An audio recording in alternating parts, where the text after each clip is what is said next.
ឃើញថាមករយៈក្រោយនេះគេពេញនិយមធ្វើផ្កាទូលីបពីលួសកាំញ៉ៃមែនតែនប៉ុន្តែថ្ងៃនេះខ្ញុំចេញមកហាងបច្ចាពីគេតែចៃគឺធ្វើផ្កាទូលីបដែរប៉ុន្តែយើងធ្វើពីខ្សែបូ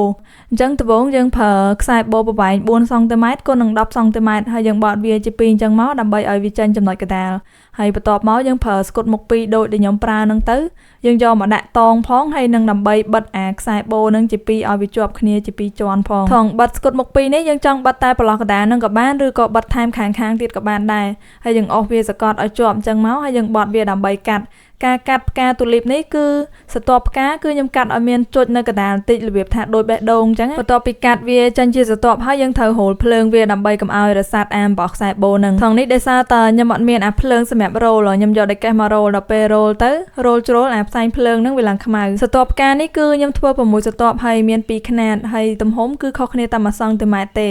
ហើយមកដល់ត្រង់ចំណុចនេះបងណាអត់ទាន់មានបដូលផ្កាអីឬក៏អត់ចង់ទិញអញ្ចឹងឥឡូវនេះគឺខ្ញុំមានវិធីមួយយើងយកទៅសៃលួសរាងតូចតិចមកហើយយកកែវទៀនមកបតក់នៅចុងលួសនឹងតិចទៅហើយទុកវាឲ្យស្ងួតយើងលាបពណ៌ទៅគឺបានបដូលផ្កាអានេះគឺរបៀបនៃការធ្វើបដូលផ្កាបែបដាច់លុយឥឡូវចូលមកដល់ចំណុចដែលកាន់តែប្លែកទៀតហើយបងគឺការបិទស្រទាប់ផ្កាព្រោះយើងបិទវាឡើងបច្រាស់ទៅវិញហើយស្រទាប់ដែលយើងបិទត្បូងគឺស្រទាប់ធំព្រោះថាស្រទាប់ធំនេះវាត្រូវនៅក្រៅអញ្ចឹងយើងបិទត្បូងគេពេលដែលយើងប្រឡាត់វាឡើងមកវិញស្រទាប់ធំហ្នឹងគឺវានៅខាងក្រៅហើយបន្ទាប់មកទៀតចាំយើងយកស្រទាប់មួយខ្នាតទៀតយកមកបិទនៅចន្លោះស្រទាប់ធំហ្នឹងហើយចាំយើងចាំផ្ដើមបិទបដូលផ្កាបិទរបៀបនេះគឺប្លែកមែនទែនបងហើយដែលជាពិសេសហ្នឹងគឺអាកន្លែងតងស្រទាប់ផ្កាហ្នឹងពេលដែលយើងដាក់តងហើយមើលទៅគឺស្អាតមែនទែនរបៀបដូចផ្កាពិតៗអញ្ចឹងហើយបដូលផ្កានេះយើងកាច់វាញែកតិចអញ្ចឹងមកនិយាយទៅធ្វើពីលួសអញ្ចឹងក៏ស្រួលម្យ៉ាងដែរយើងចង់កាច់វាមិនក៏បានដែរហើយចំពោះស្រទាប់ផ្កាយើងចាប់ផ្ដើមលើកប្រឡាត់វាម្ដងមកស្រទាប់ម្ដងមកស្រទាប់អញ្ចឹងមកបងឃើញអត់នេះអាកន្លែងកលាក់តងផ្កានេះអាកន្លែងស្រទាប់ផ្កាហ្នឹងពេលដែលយើងធ្វើអញ្ចឹងពេលប្រឡាត់ហើយមកវាឃើញដូចផ្កាហ្នឹងវាដោះចេញមកខ្លួនវាអញ្ចឹងហើយតាមដែលខ្ញុំធ្លាប់ធ្វើកន្លងមកពេលដែលយើងធ្វើប្រឡាត់វាបច្រាស់ឡើងមកវិញអញ្ចឹងវាមាំជាង